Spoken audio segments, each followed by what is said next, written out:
Alright guys, this is my new Android stereo for my 2014 Toyota Corolla. Right now it's booting up, it takes about 30 seconds. And as you can see by the home screen, it's got a couple of functions. It's got navigation built in, radio, and a working backup camera that works with the stock backup camera and the wiring harness that comes with the car.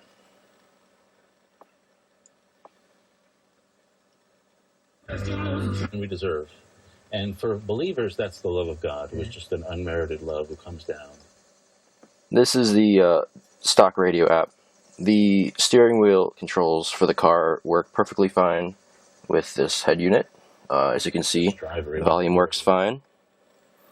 Changing the channel. This is scanning. And I think presets, yeah. The up and down arrow are presets. We've suffered.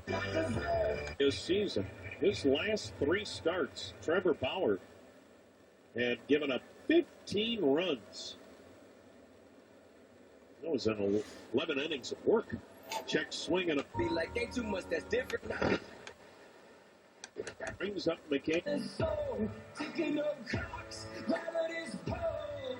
I want to emphasize that I use a lot of religious terms. But the book's not a religious book. There's a lot of religious characters, a lot of non-religious characters. So to exit the radio app, you hit this back button right here. If you don't hit that button, if you go straight home, it will not exit the radio app. So just hit this button here. Now it does come with root built in. You just have to enter a code in the settings here.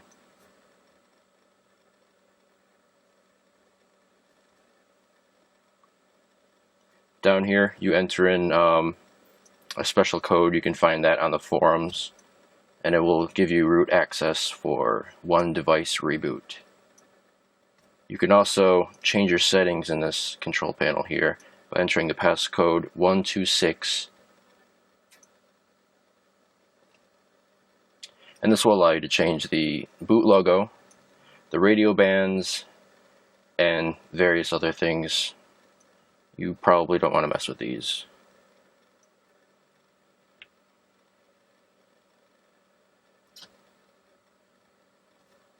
These buttons here are RGB, so you can change the color right here. You just modify these values. And now if you can see, these are red. Or green, or you can hit this button here to make it cycle through all the colors slowly. I like to keep it blue because the rest of the car's accent match that color.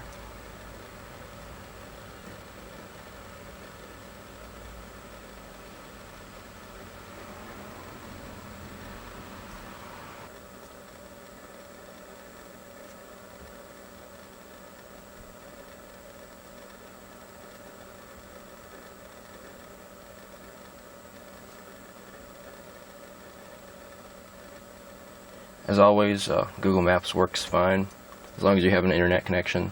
You can buy a USB dongle that will give you 3G internet access, but you'll need a separate data plan for that. It costs typically around $20 to $35.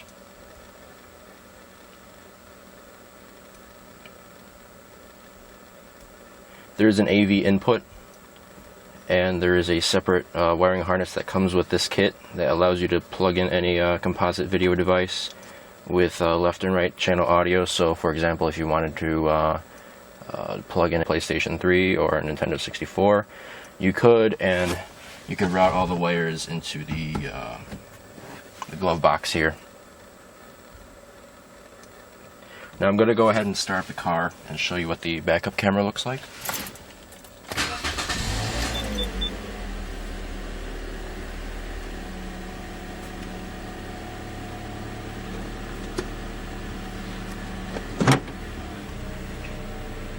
So there's the view from the backup camera. As you can see, the screen is pretty big, so you get a lot more detail compared to the smaller screen on the OEM head unit.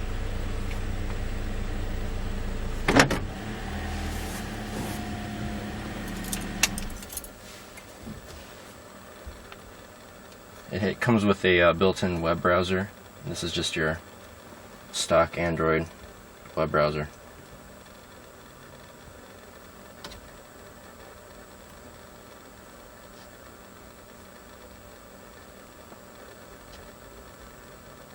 This unit has built-in GPS, so you don't need to turn on Wi-Fi or have a data plan to navigate. You can use offline GPS apps like TomTom. There is an Android app for TomTom, and you don't need internet access to navigate.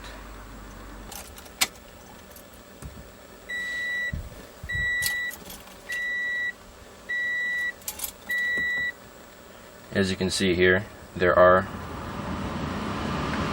is a display for the heating and air conditioning that corresponds to the display below. There is one small bug though. The temperature does not match up with the temperature on the screen here.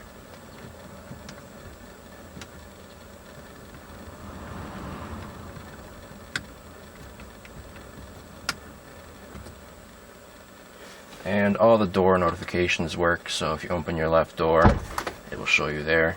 Let's see if the trunk works. Okay, there's a notification for the trunk as well. There are other apps that allow you to get miles per gallon information just like the stock head unit. So if you go into history, you can see all the previous information for your trips in miles per gallon. It doesn't give you a lot of information, doesn't tell you specifically what miles per gallon you got, but there's just a general scale there. This does have Bluetooth functionality. The head unit comes with a microphone. It isn't a really great microphone, so I suggest getting like a USB one, or just a better one that plugs into a 3.5mm TRS connection. This does have Bluetooth though, and you can play music from your phone. Any Android or iPhone device will work. And right now I will pair with that phone.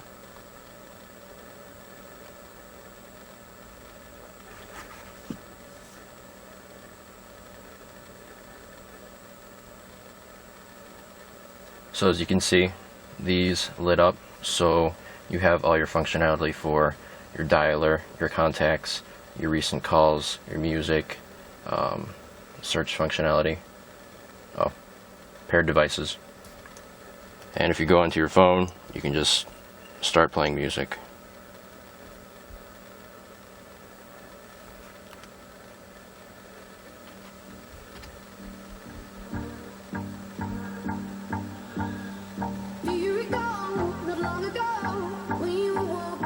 And you can play and pause your music by hitting these buttons here. This is always in the Bluetooth app right here, or here.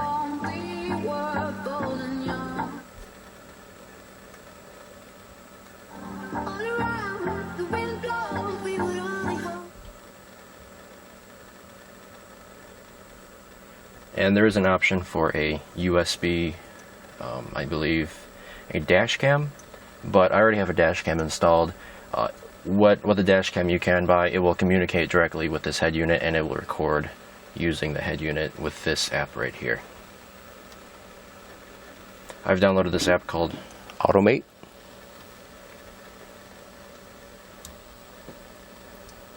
What it does is essentially mimic the features of Android Auto. So you have your home button here, calls, navigation, start, which allows you to access all your apps too. This is basically like a launcher. Okay, so you can just pick through your apps like if it were just a regular launcher.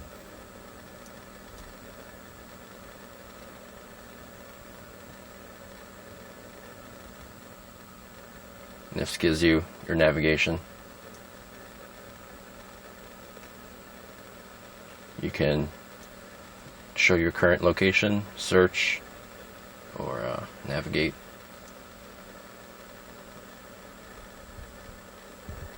And it's persistent in the background, so you can, this is how you exit it right there. This unit does have a micro SD slot here. Right now I have a 32 gig class 10 micro SD card. It comes with a class 6 8 gigabyte card, which has the GPS maps loaded onto it, preloaded.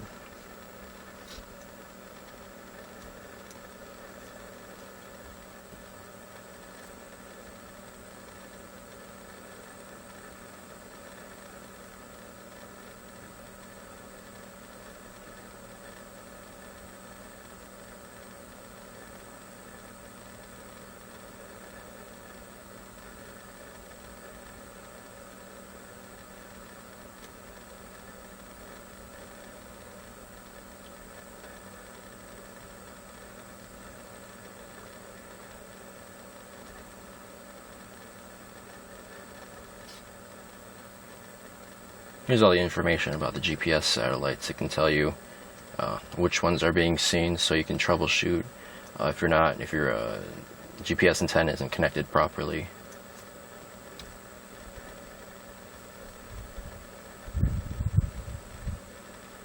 This option here, if you're in drive, occasionally if you try to watch a video, it will not let you.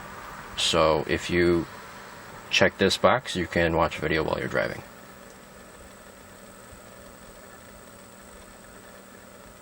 I think also you can mirror the reverse image with these options here. I haven't actually tried this. Let me try it right now.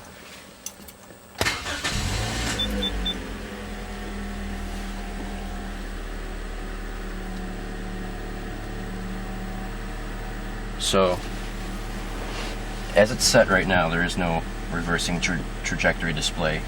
I'll go into reverse, and there is that display, which is, I think, the OEM display for trajectory, and it doesn't move, I don't think. So if I turn it on, let's see if it does anything.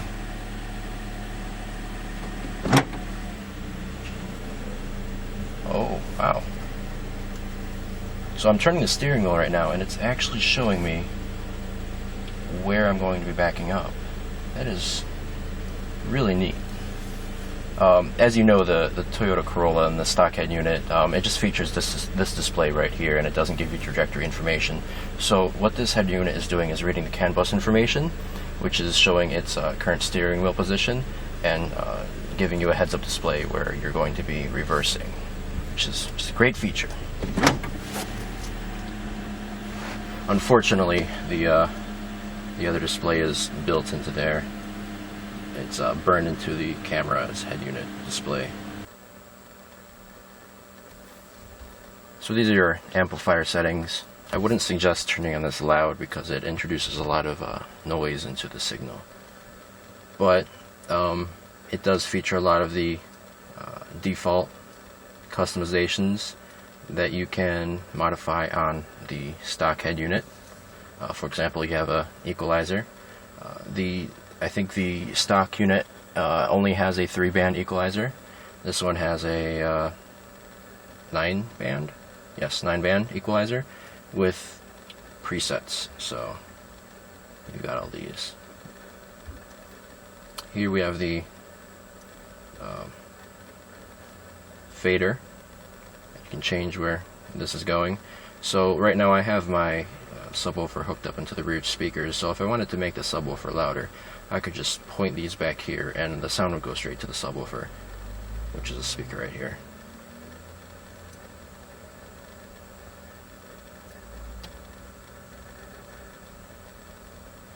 You can set your steering wheel keys here, so if you don't want one of your buttons, for example, to hit the next song, if you want to assign it to something else, you can do that here.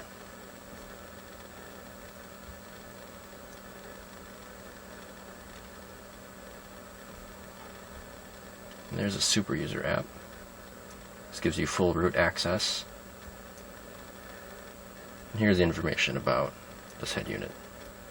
Model number S07, HCT MCU, Android 4.4.4, built July 8th, 2015. This is the quad-core model with 1 gig of RAM. And if you read the listing from Alibaba or eBay, you'll notice that the listing says that it's only a dual core. But all these units do appear to come with a quad-core processor and a gig of RAM.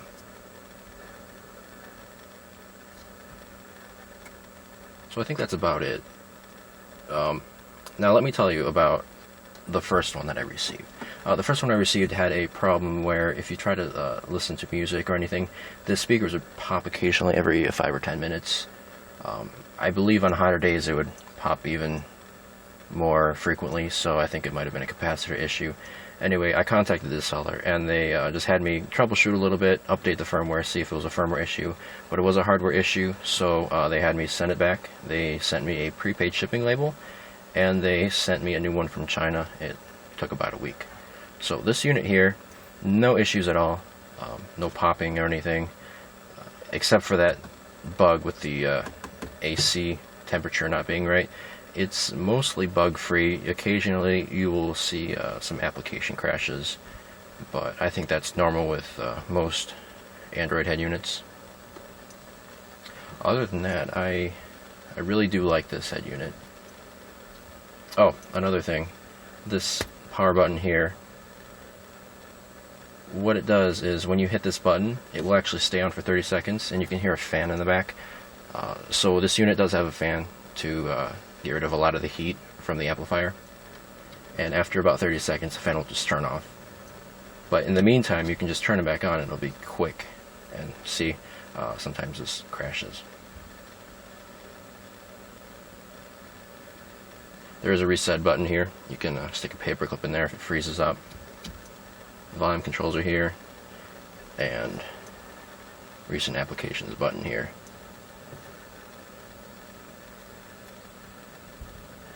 So yeah, I mean, it's a pretty good head unit. Has Wi-Fi. And tethering. If you get a 3G dongle, you can make your own Wi-Fi hotspot. Thanks for watching, guys.